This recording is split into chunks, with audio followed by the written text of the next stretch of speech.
சுடலை அவர்கள்.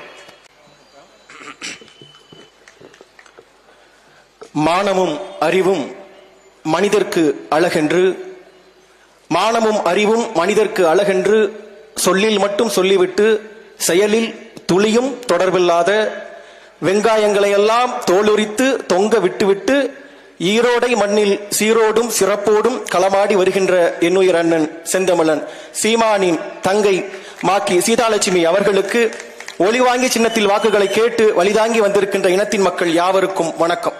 சுருக்கமாக பேச விரும்புகிறேன். பெற்றோர்களே, தொடர்ச்சியாக அண்ணன் திரும்ப திரும்ப சொல்லி வருவது நாங்கள் நாம் தமிழர் கட்சி பிள்ளைகள் வாக்கிற்காக வந்தவர்கள் அல்ல என்பதை திரும்ப திரும்ப சொல்லி வருகிறார்.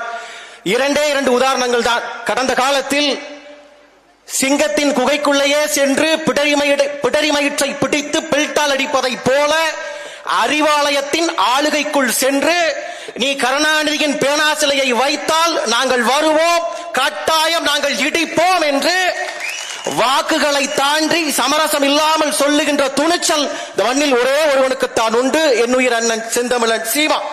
அதே போலத்தான் இந்த பிரச்சனையை தொட்டால், இந்த சிக்கலை பேசினால் வாக்குகளை இழந்து விடுவோம், ஆதரவை இழந்து விடுவோம் என்று மற்ற அத்தனை கட்சிகளும் தவிர்த்த போது, ஆம் நீங்கள் சொல்வதை போல ராஜீவ்காந்தியை நாங்கள் தான் போட்டோம் என்று பொதுவெளியில் பேசுவதற்கெல்லாம் ஒரு துணிச்சல் வேண்டும்.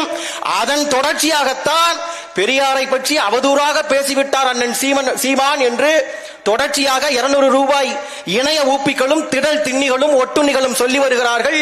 முறைப்படி எப்படி சொல்ல வேண்டும் என்று சொன்னால், பெரியாரை பற்றி அவதூறாக அண்ணன் சீமான் பேசிவிட்டார் என்று சொல்வது தவறு. மாறாக அவதூறாக பெரியார் என்ன பேசினாரோ அதை அப்படியே பேசிவிட்டார் சீமான். குரல் மட்டும்தான் அண்ணன் சீமானுடையது, விரல் தந்தை பெரியாருடையது என்பதை நீங்கள் முறைப்படி பதிவு செய்திருக்க வேண்டும். இறுதியாக ஒன்று நிறைவு செய்ய விரும்புகிறோம். வாக்கு கேட்டு களத்துக்குள்ள போகும்போது இன்னைக்கு காலையிலிருந்து ஒரே வயிறு வலிதான்.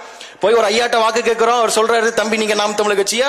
ஒண்ணு இல்ல தம்பி, போன இடைத்தேர்தல்ல கொஞ்சம் கொலுசு தோடு தொங்கட்டாங்க குந்தாமணின்னு கொடுத்தாங்க, அதை வச்சு கொஞ்சம் ஒரு வண்டியை முன் தவணை கட்டி வட்டிக்கு வாங்கிட்டேன். இந்த தேர்தலில் கொடுக்கறத வச்சு அசல வட்டியை கட்டிடுவேன் தம்பி. இன்னொரு 6 மாசத்துல ஒரு இடைத்தேர்தல் வந்ததுன்னா அசலையும் கட்டிடுவேன் தம்பி, வாய்ப்பு இருக்கான்னு கேட்டாரு.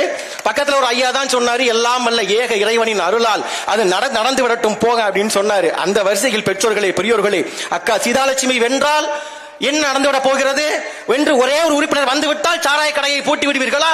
கச்சத்தீவை மீட்டு விடுவீர்களா? மற்றதையெல்லாம் செய்து விடலாம் என்று கேட்கலாம். நாங்கள் தோற்றால் அது சாதாரண தோல்விதான்.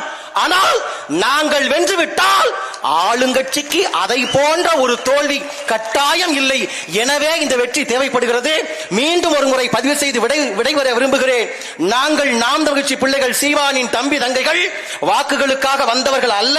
இந்த ஊரில் பழமொழி சொல்வதை போல எதையோ கட்டி இந்த இனத்தின் விடுதலையை நாங்கள் இழுத்துக் கொண்டிருக்கிறோம்.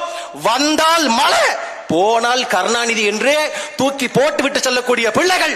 நன்றி, வணக்கம். நாம் தமிழர்.